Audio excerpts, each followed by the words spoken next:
Okay. Well, I think there may still be a few people just to join us, and I'm hoping that Kerry or somebody is letting folks in.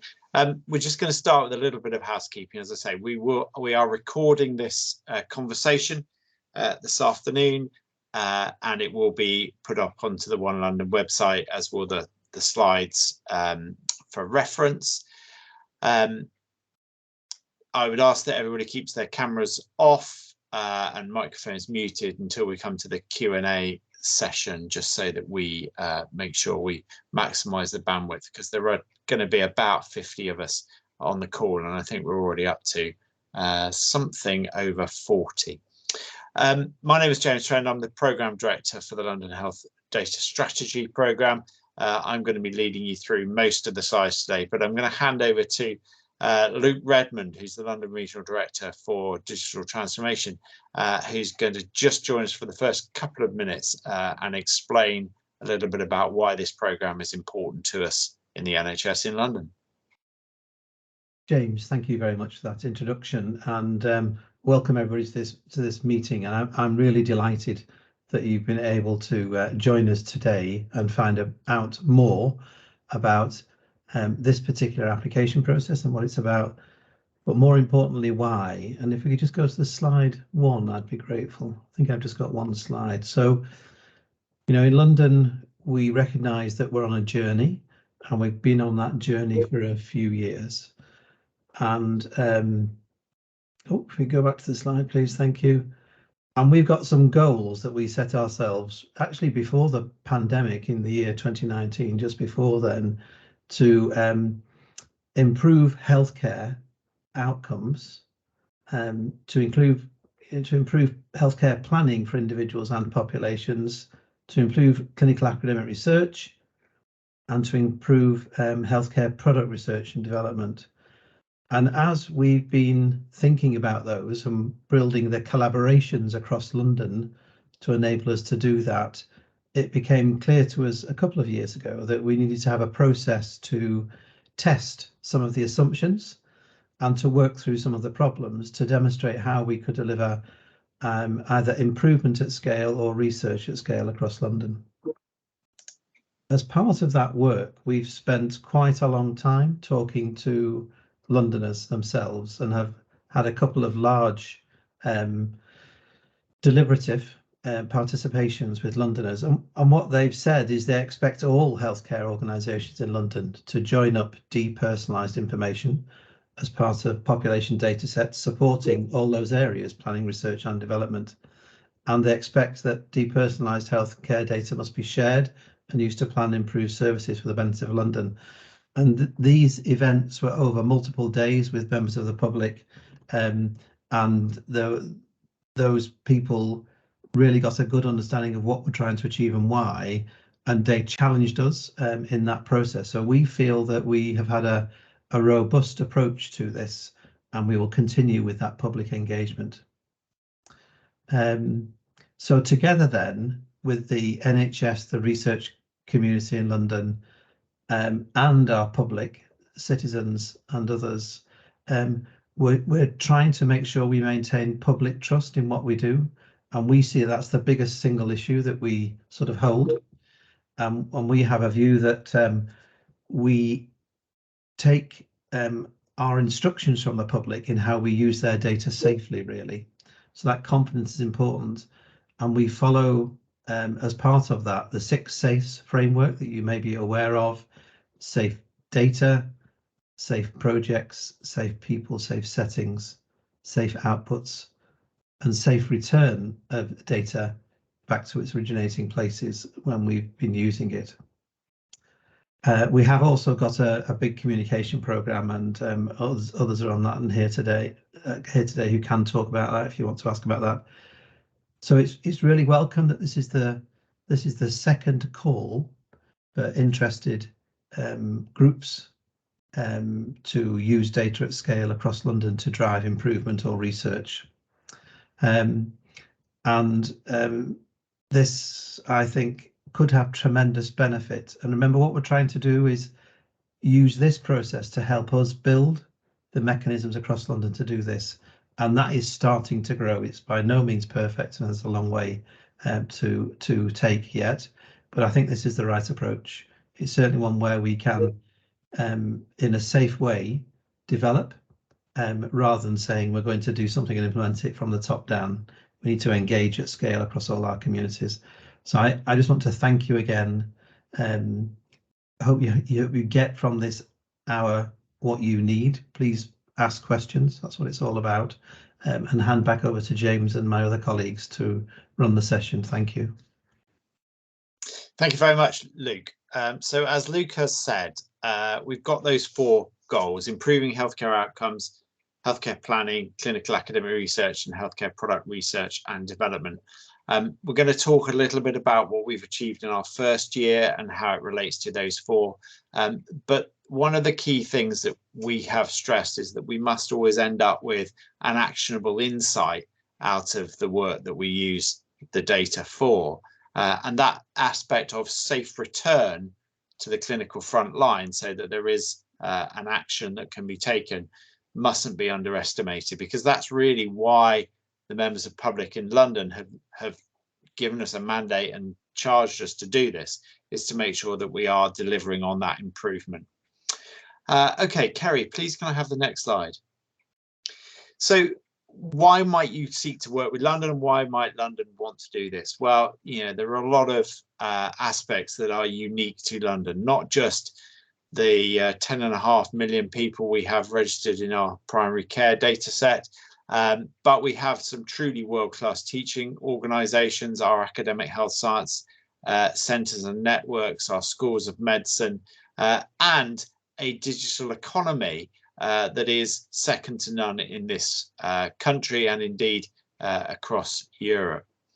And this is very much the NHS in London, its integrated care systems, the One London organisation and Health Data Research UK working together to set out an ambition to address some of our biggest public health challenges.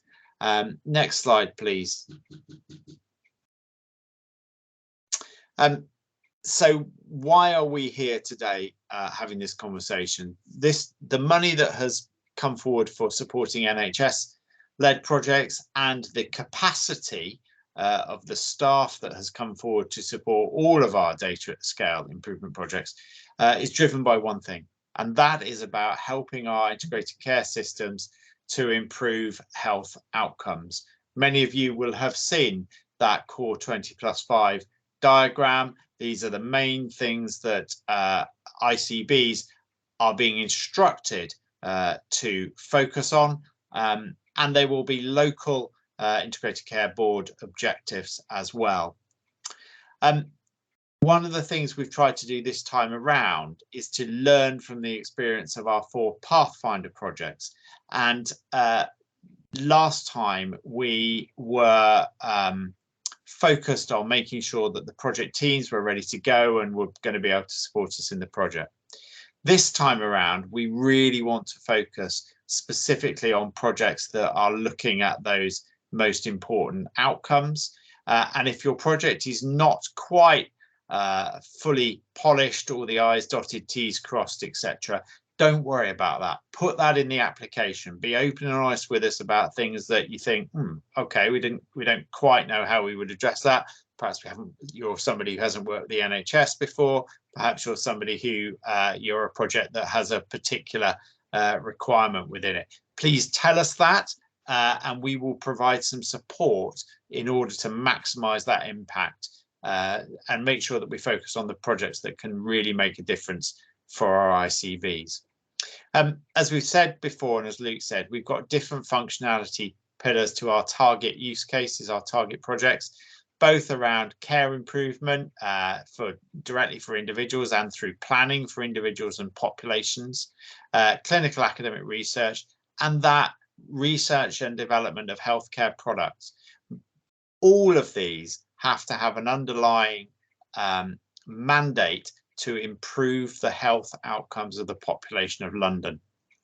And I make no apology for saying that time and time again this afternoon, because that's the key things we're looking for. Let's have the next slide, please, Kerry. And I should say we've got only 3 or 4 more slides, and then we'll turn into questions, because the majority of this conversation will be for you guys to ask us things. So in this current year, we've been supporting 4 innovative Pathfinder projects. There's a Pathfinder project looking at the cancer pathways and the data models that support good decision making and pathway planning. There's a Pathfinder project looking at reducing the variations of people with high blood pressure and therefore helping clinicians to reduce those unwanted outcomes. There's a project looking at identifying high-risk asthma patients to optimize medicines, etc. And there's a project looking at childhood immunization rates, and that has also had a knock-on benefit into addressing some of the polio issues that we've had in London this year.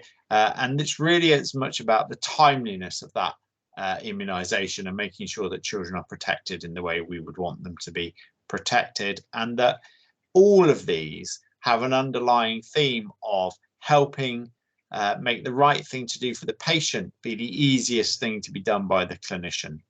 And that is really important to us. This is about generating projects and products that allow the clinical teams to do the right thing for the patients in the easiest way. And that's why that safe return of the data to say, please go and take this intervention, do something differently, it will improve outcomes, is important to us. Next slide, please.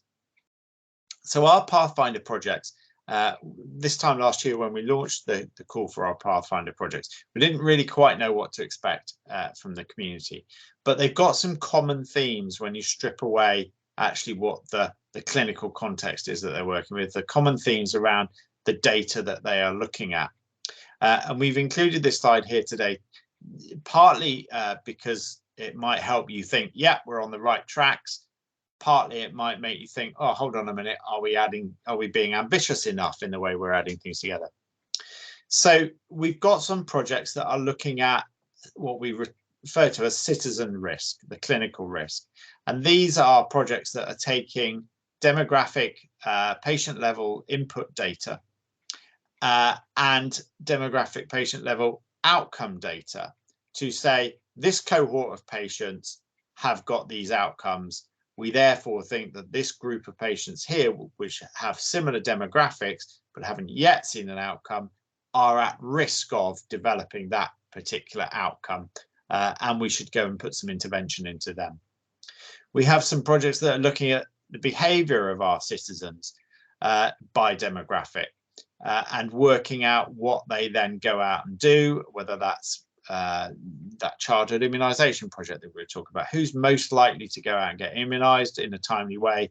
Who do we need to go and talk to in order to nudge them to do that?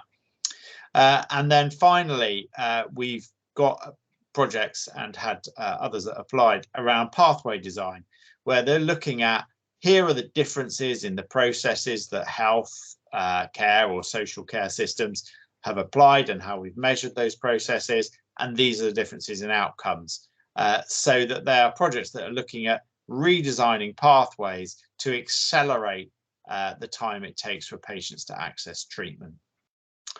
Okay, next slide, please.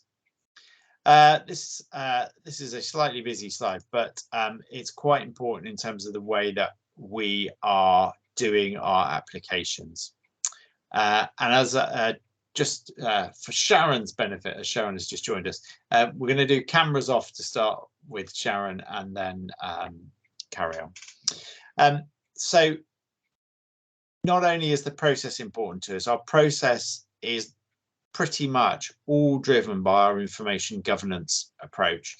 We are creating an independent information access group, which has representation from both members of the public and clinical leaders in all 5 of our integrated care boards across London. And it is their job to recommend to the local data controllers which projects should be taken forward, both in terms of the governance of the individual project looks like it meets those 6 safes, but also it is something that there is a collective ambition to want to address. It's then down to the local data controllers to do the formal approvals and applications, and then we will hopefully have a portfolio of projects that have been locally approved for us to support. We may have more than the portfolio of projects that we have the bandwidth and capacity to support, so there will be some prioritization as we go forward. Largely speaking, we are expecting these projects to run in the financial year 2023-24, and the NHS-led projects will have grant funding for that period, but we don't really want to have a big peak of all our projects seeking data queries at the same time, so we will try and smooth some of that out as we go forward. In terms of the deadlines, I'm sure you've seen this through the processes so far. The NHS grant applications batch deadline is the end of November. So that is, if you want to access that money that the NHS London region have made available to support NHS-led projects, we must have your application in by the end of November. We will take batches of non-NHS grant application projects going forward, and we expect to run those sort of every couple of months until we've got enough projects on board. I mentioned earlier that there will be some expert-led project development coaching available. That could be in topics ranging from project management through to valuation or patient and public involvement and engagement, whatever it is that we see coming through, provided we think this project and the objective in it is one that really matters to our integrated care boards. And as Luke said at the start, this is all part of the London Health Data Strategy. We have a series of programme governance structures, as you would expect, and we will expect regular project progress reporting to the programme delivery group. That helps us to help you with the challenges and risks that you're coming up against, but it also helps us to learn how structuring data at scale improvement projects is best done, and what are the challenges for our infrastructure and capacity locally that we need to invest in going forward.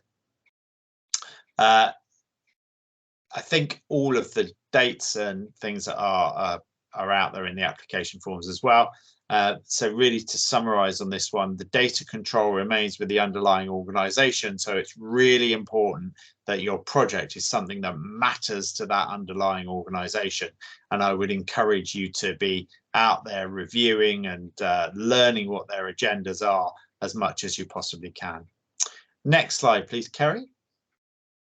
And I think that says it all. So I'm not a massive whiz on the way this is going to work, so I hope that if you have a question or anything like that, you can put your hand up and somebody will bring you in. Kerry will bring you in or something like that. At the moment, I can't see any hands that have gone up, so I'm going to take the opportunity for a drink.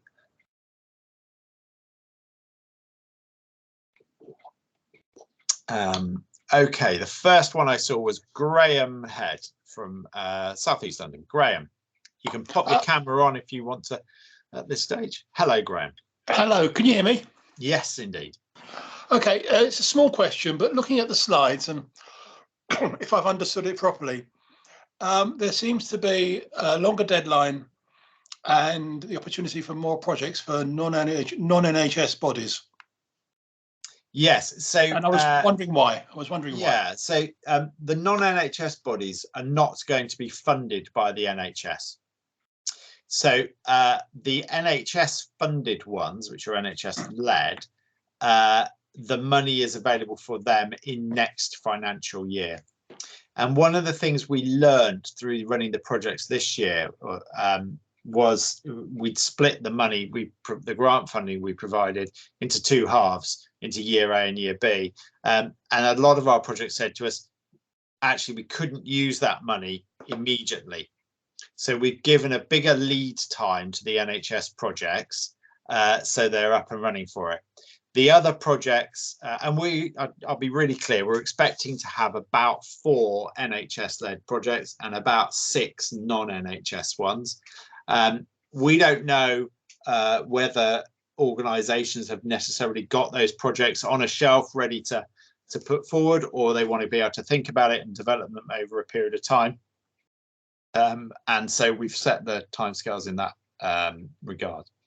I hope that answers your question, Graham. And I should also say I'm happy to take any questions offline as well. James Teo. So next we've got Marcus. He had his hand up next. Oh, okay. Thank you, Kerry. Hi there. Hi, Marcus Green from Optum. We work on PHM programs with some of the ICSs across London. I've got a question about the data infrastructure and specifically around the London data stores.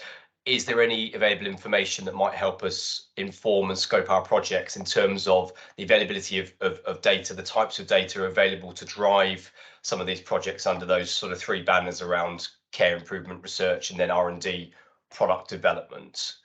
Yeah, so I mean, at the moment, we've got, as Luke was saying earlier, we've got a defined set of data that is in our One London data environment, but that only covers a majority, but not all of our ICSs. One of the reasons we are doing these data at scale projects is to help us prioritize which additional data sets should be brought in order to make the projects work. So we really need you, Marcus, in your application to set out what it is you need. If we can do that, and if it's a match, then we take it forward. It may well be that we come back and say, okay, we can't quite do that yet, you know, or we could substitute this for that. So be really clear in the application what the data set is you're looking for and why you're looking for it, and then we can work that through with you over a period of time. Fantastic, thank you. Next with the hand up, I think was Pradeep. Yes, thank you. James, just a question around the application form. So on the application, it says about requesting data from individual ICSs. I think it was at a cost of 50,000 or something. So during the actual process, would we have to request that data from all the different ICSs in the London area? And is that kind of what the funding is going towards? Or is it? So yeah, very good question. So let's pick up the 2 different aspects of it. The requests will all come through in one batch from us, as it were, so summarize it together. What the reason we are seeking that funding from non-NHS organisations is very clear. When we talk to our members of the public, and we did those public deliberations that Luke referred to earlier, the public were very clear that we should be using the information within our data sets to help improve the population health outcomes, but that it shouldn't be at a cost to the NHS. So we are not here for either selling the data or for being the R&D department on an unpaid basis of, you know, any company that's out there. We have used our 4 Pathfinder projects this year to try and estimate how much it costs each ICB, ICS to service a project in terms of its data queries and data requests. That feels to us that the £50,000 per ICB value that we've talked about is about right. We are reserving the right to come back to a project and say, actually, you're making this more complex for us. The NHS would be out of pocket if needs be. So what we can't say is, yeah, you give us 10 data queries, we come back with the answer, and then the particular project goes, oh, actually, whilst we asked you that, we really meant this, you know, or we need to do this, this, and this. Yeah, it can't be an open checkbook, if you see what I mean. So that's sorry, just to follow up on that. So just to give you a little context. So we're in Havering North. So we're in a network in Havering North at the moment. So what we want to do is obviously use this funding to look at patients with chronic health conditions. So would that, the practices already have that data because they're the data controller. So how would that work in terms of funding? Would we still need to go to, say, Northeast London ICB and request data from them, even if the practices are already holding that data? You won't at practice level have ICB level data. Yeah, no, Yeah. of course. Okay, so it's Yeah. more of an ICB level rather than indeed. Yeah. Right. Okay. Thank you. Who is next, Kerry? We've got Youssef next, but just to mention that we do have a question in the chat from Angela, so we'll go to that after Youssef, if that's okay. So just to say to Angela, we have noticed that, and we'll do that one next. But if Youssef wants to come, turn the camera off. Yes, thank you so much. Hi, James. Thanks for the intro to the project. I just wanted to clarify, basically based off the last question asked. Well, there are too many questions actually, but the first one is: do the projects need to involve all 5 ICSs within the project scope to be eligible? So ideally, yes. We are continuing to build our ICSs and the data into the London infrastructure. But remember what I said earlier about the fact that we're expecting these projects to largely run in next financial year. So it might be that you start off with 1 and then build out to 2, 3, 4, or that you use a 5th ICS as a control environment, and track the outcomes for that. It will depend project by project, Nadine, how that plays for you. But ideally, we'd like all Londoners to be able to benefit from the project. So all ICSs, yeah. Amazing. And then just one other quick follow-up question, James, is essentially, so non-NHS applications should be self-funded and they will not receive any type of grant funding. That's right, yeah. Right. And that's one of the reasons why we're able to stagger the timing pieces, because if you want us to support you making an application to a research body or something like that that says, yeah, I've got permission to do these things, but I'll pick one out of thin air, Wellcome Trust, we need you to pay for this, we will support you in that application if you end up in our top 10. All right. Okay, thank you so much. Right. The question from Angela in the chat, James, was: do the projects need to access data from all 5 ICSs or just more than 1? Ideally, as I was just saying earlier, we'd be seeking for you to access or attempting to access data from all 5, even if number 5 or number 4 is a control environment and you're not actually doing the change in it as part of the project. Angela, have I answered the question over the 2 answers? Yeah, I think that's fine. All I would say is that from experience of being loosely associated with one of the Pathfinder projects is that accessing the same data across multiple ICSs is quite challenging, and particularly for academics, they won't know what data is available in ICBs. So it sort of went to my question went to Marcus's point as well. There needs to be some guidance, I think, about what researchers can expect to access across the ICSs. Otherwise, they just won't know, and I'm not sure you'll get that many applications, especially with the time frame that you're looking at. Yeah, understood. Okay. Next question. Apologies, I was on mute. Next question should come from Glory. Okay, thank you. I just dropped actually a line in the chat. I wanted to know more or less like a follow-up anyways. Thank you very much for that. I wanted to know more about the ICSCs. I'm just hearing that for the first time and how it applies to. Okay, so an integrated care system. London is segmented into 5 different integrated care systems. South East London, South West London, North West London, North Central London and North East London. They are governed through an integrated care board. I would encourage you to just Google any one of those 5 ICBs and look at some of the governance documentation, their objectives, their strategies, etc., before you make an application. Thank you. And then we've got a hand up from Jim. Yeah, hi there. Thanks, James. Good presentation. Couple of queries, I guess, on similar lines from a couple of other queries there. So essentially, this data that resides that you've currently got in the environment, which could be explored using the funding or the program, or potentially you could go to those ICBs and ICSs and say, do you have this data for X condition? Can we draw that in and be part of a study? But I guess there was a point earlier about we don't quite know the data quality from those ICCBs or ICSs in terms of that. So it's quite hard to pin that tail down in terms of we need X data. Are we going to be able to get X data from those different systems? So is that my understanding of how it would work? So the data quality aspect, I think the learning we've had from our 4 Pathfinder projects so far is the data quality has been of a sufficient quality to be able to draw conclusions. None of our 4 Pathfinder projects have failed from a data quality perspective. We are trying particularly hard not to constrain what the projects want to look at.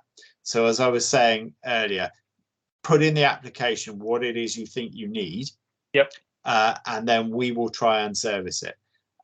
You know, there may well be projects where we have to come back and say, I'm really sorry, we haven't got the data to be able to do that, and we don't think we can collate that data or answer that query within the timescale that you're looking at.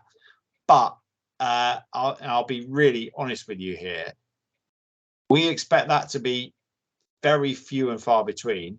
If your topic that you're looking at really is one of the ICB, you know, core strategic objectives. Yep. Because these are the things that the ICBs are locally able to do themselves, as it were.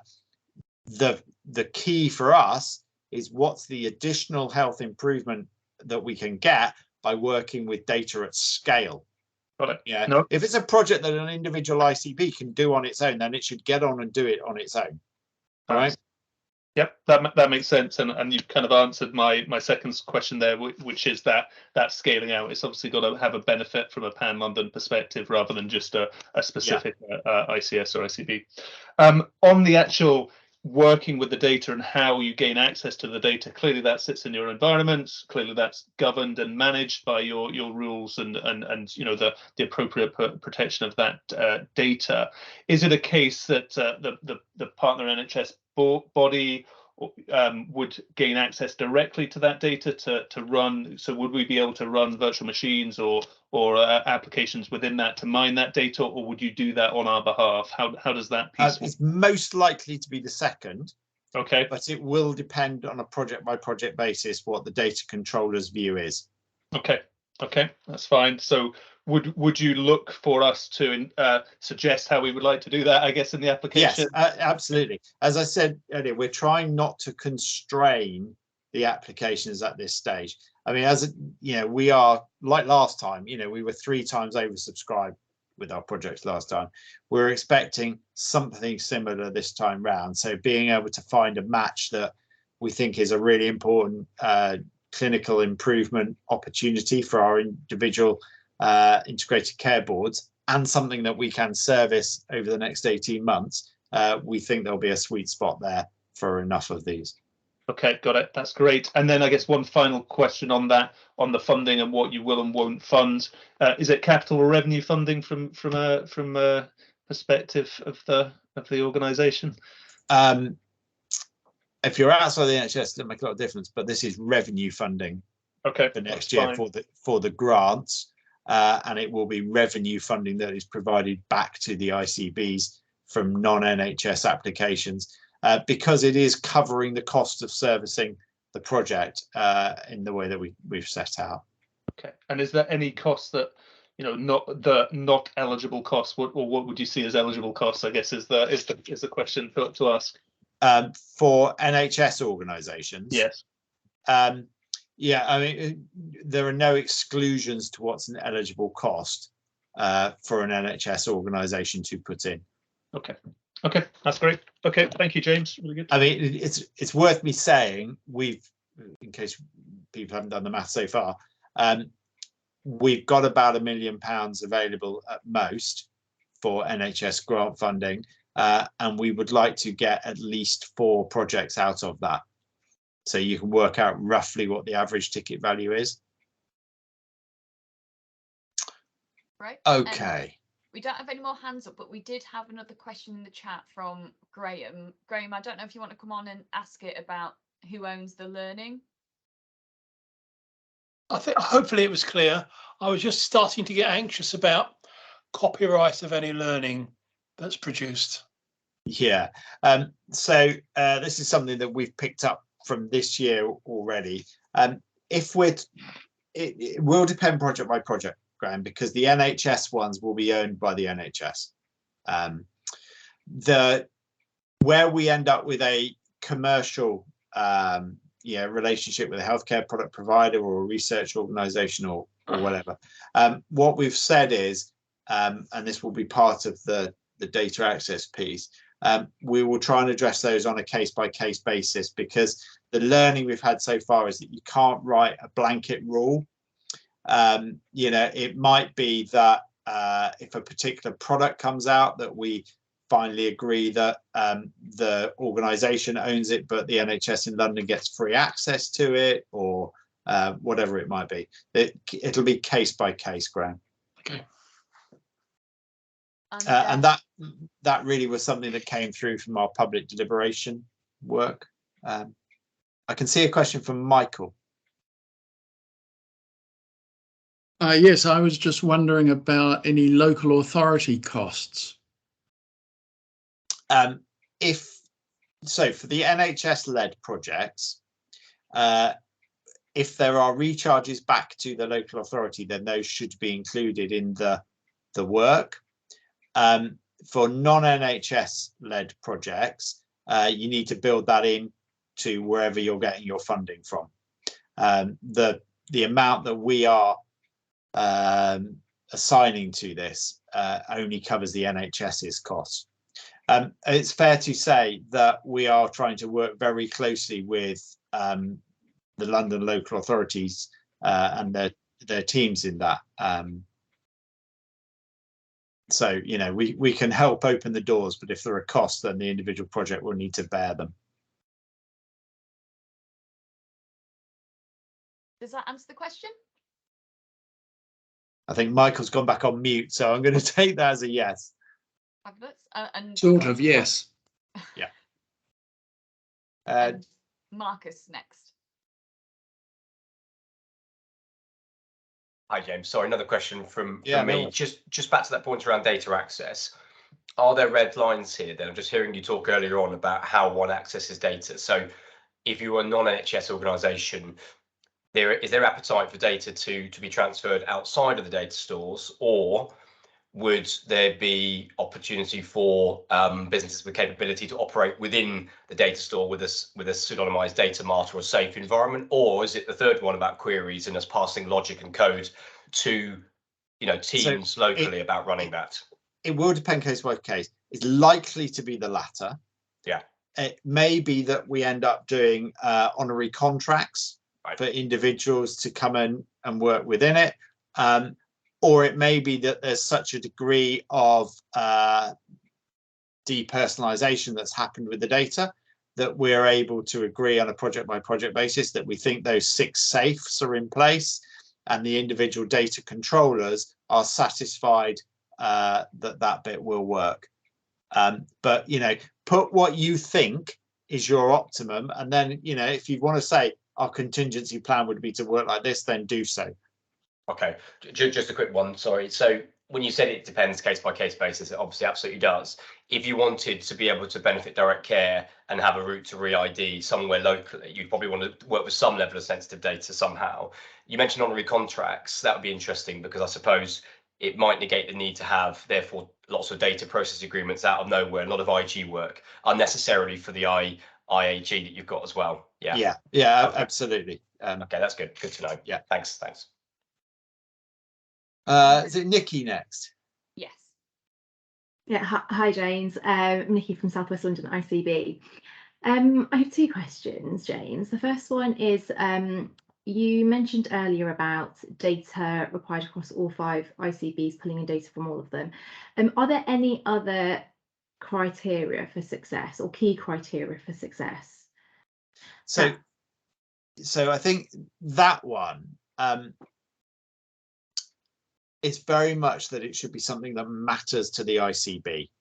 So come back to, you know, where can we see that on the ICB's strategic objectives and their agenda? So whether it's Core 20+5 or something that's, you know, locally driven, you know, this is about relevance, because at the end of the day, we want to be in a place where whatever the conclusion of the project is something that really matters to the ICB and that they're going to take it forward sustainably, rather than be something that just sits on a shelf, you know, and gathers dust.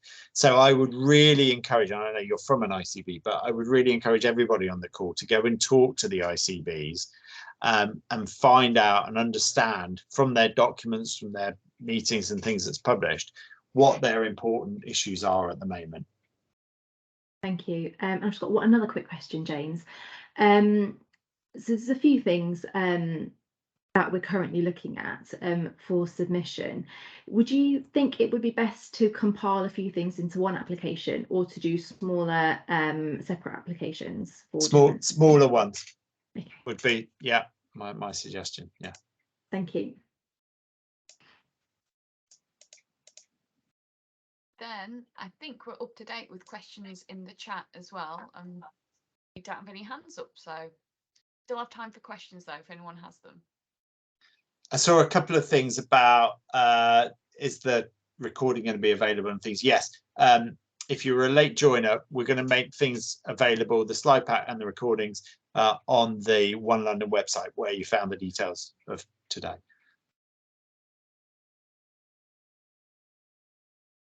Okay, well, I think we're done there. As I said earlier on, do email if you've got sort of burning questions. Don't hold back from what you want to put in the application form. Leave the challenge with us to search and sieve them through and work out what best fits with us. But keep in touch. If you're an NHS, I'll let Kerry do that, who has asked for the link. If you're an NHS organisation, it's the 30th of November to apply by. If you're a non-NHS organisation, or indeed you're an NHS organisation that doesn't need the grant funding, then please feel free to put an application in at any time, and we will deal with them in the batches that we get to them. And if there are no more hands up in the next 30 seconds, I think we can. And there's one hand from Stephen. Hi, Stephen. Sorry, I'm struggling with my signal today. Great presentation, very helpful. Thanks, James. In terms of lessons from last year, you had 4 successful Pathfinder bids. Do you have, or are you publishing before the 30th of November, pitfalls, lessons learned, tips and tricks for applications for this coming year? Yeah, so slightly. We won't publish any more than we have currently published, but I will tell you what those things were. This year's set of requirements are subtly different to last year. Last year, we were finding projects that would help us test whether the infrastructure was fit for purpose, wasn't fit for purpose, or might be fit for purpose with some further improvements. And some of those improvements we are making now, and some we're seeking funding to do. The biggest pitfalls last year were really about being too narrow in scope, particularly geographically. So things that individual ICSs could have done on their own. And indeed, absence of public patient involvement and engagement and team membership. So I think I said at the start, one of our lessons that we've learned is this time round, we'd like to not reject projects on the basis that they've got a dimension missing, but help support them with creating the, solving the gaps in those dimensions. This is not a phrase that I'm allowed to use, and I know this is being recorded, but I have summarized that as a bit like we'll provide some boot camps for people. So if you're a project sitting out there with a really good thing that ties in with the ICB's objectives, but you haven't done any patient public involvement engagement so far, put that on the form. and we will try and support you and develop you and coach the project through that what we call PPIE phase. I've got there's at least one, there may be two of our program level citizens reps on this call today. You know, I am completely in awe of how these people, I think I saw Deborah and Sarah, you know, have grasped the projects that we're working with and are able to meaningfully support and coach them. If you're a project, not necessarily you, Stephen, but others who are sitting here thinking, gosh, I don't know how I do PPIE, drop me an email. I will link you with our citizens reps and they will give you some of those pitfalls in that particular bit. As Sarah saying hello. You know, we have the skills to try and support some of these things. Project management has been a really interesting challenge for us this year. You know, where projects are relying on contractors to do the project management, those contractors have often come and gone, and that's made the continuity and the progress more complicated. And likewise, actual access to some of the data analytics capacity has been hard for the NHS teams. We've had an offer from University College London to be able to access some of their data analytics people, and it may be that there are other organisations that can provide capacity into project teams to help do some of that stuff where there's a gap. So this year we are really encouraging you to be clear about where your gaps are in the project applications and us to support you, rather than perhaps last year where we had some, you know, some fine lines and you either got over the line or you didn't.